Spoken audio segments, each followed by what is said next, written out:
ഞാനൊരു ദിവസം ഞായറാഴ്ച വീട്ടിൽ നിന്ന് പത്രം വായിച്ചുകൊണ്ടിരിക്കുമ്പോൾ ഈ റോഡിൽ കൂടി ആരോ എന്തോ വിളിച്ചു പറഞ്ഞുകൊണ്ട് പോകുന്നു. എന്താണെന്ന് എനിക്ക് തിരിയുന്നില്ല, വ്യക്തമായി തിരിയുന്നില്ല. പഴയ സാധനങ്ങൾ വിൽക്കാനുണ്ടോ എന്ന് മറ്റുമാണ്.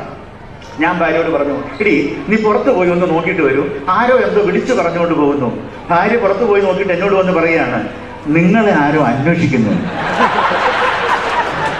അന്ന് ഞാൻ മനസ്സിലാക്കി ഭാര്യമാർക്ക് നല്ല സെൻസ് ഓഫ് ഹ്യൂമർ ഉണ്ട്. ശരിക്കും പറഞ്ഞാൽ അന്നല്ല, കുറെ കാലം മുമ്പ് തന്നെ ഞാനിത് മനസ്സിലാക്കിയിട്ടുണ്ട്.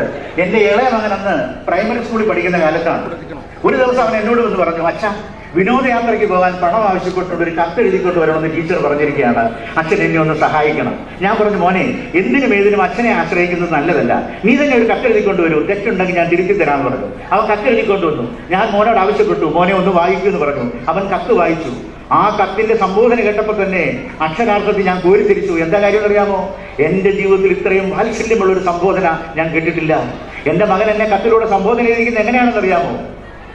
എന്റെ അരുമയായ അച്ഛൻ. അത് ഓർക്കുമ്പോൾ എനിക്ക് രോമാഞ്ചം വരുന്നു. ഈ സന്തോഷം കൊണ്ട് ഞാൻ എന്റെ മകൻ എഴുതിയ കടലാസ് കഷ്ണം എടുത്തത് വായിച്ചു നോക്കി. അപ്പോഴാണ് ഞാൻ മനസ്സിലാക്കിയത്, എന്റെ മകൻ മലയാള ഭാഷ ഒരിക്കലും ക്ഷമിക്കാത്ത അത്ര ഗുരുതരമായ ഒരു അക്ഷരത്തിലാണ് വരുത്തിയിരിക്കുന്നത്. അരുമയായ അച്ഛന് എന്നുള്ളതിന് പകരം അവൻ എഴുതിയിരിക്കുന്നത് എന്റെ എരുമയായ അച്ഛനെന്ന്. ഞാൻ അടുത്ത് കിടന്ന് സ്കെയിൽ എടുത്ത് അവന്റെ തലമണ്ട നോക്കി ഒരെണ്ണം പറ്റിച്ചു കൊടുത്തു. അവൻ വലിയ വായിൽ നിലവിളിച്ചുകൊണ്ട് അകത്തേക്ക് ഓടി. അവന്റെ നിലവിളി കേട്ടുകൊണ്ട് അവന്റെ അമ്മ, അതായത് എന്റെ ബിസിനസ് ഇങ്ങോട്ട് ഓടി എന്ന് പറഞ്ഞു, മനുഷ്യൻ നിങ്ങൾ എന്തായി കാണിക്കുന്നത്? ഞാൻ പറഞ്ഞു, എടി നിന്റെ മകൻ എഴുതി വെച്ചിരിക്കുന്ന കണ്ടില്ലേ, അവൻ എന്നെ എരുമയെന്നാണ് എഴുതിയിരിക്കുന്നത്. ഉടനെ എന്റെ ഭാര്യയുടെ മറുപടി, അവൻ കൊച്ചല്ലയോ, അവൻ എരുമയും പോത്തിനെയും കണ്ടാ തിരിച്ചറിയാവോ?